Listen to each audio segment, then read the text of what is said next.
Alô, meu povo, tenho algumas dúvidas e quero compartilhar com vocês. Como se escreve zero em numeração romana? Se depois do banho estamos limpos, por que que a toalha suja? Se os homens são todos iguais, por que as mulheres escolhem tanto? Porque a palavra grande é menor do que a palavra pequena. Quando inventaram o relógio, como é que sabiam a hora?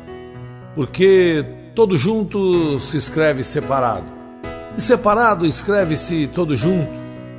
Por que um estabelecimento aberto 24 horas possui fechadura? Se o super-homem é tão forte e inteligente, por que usa cueca fora das calças? Agora me explica. O mais importante, o que é a vida? Para entender a vida, melhor você ter que ir a 3 locais.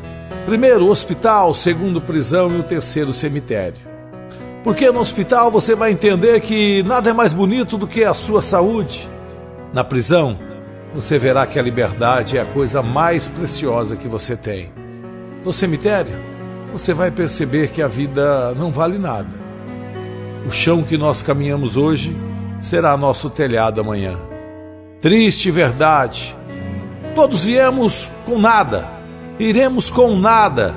Vamos, portanto, permanecer humildes e ser gratos e agradecidos a Deus em todos os momentos. E aí, como é que está seu coração? Como é que está a sua oração? Joelho no chão e rosto para a parede. E agradeça a Deus por esse momento, por essa dificuldade, por essa esperança, por esse sonho. E aproveite enquanto você tem vida, porque a hora é agora.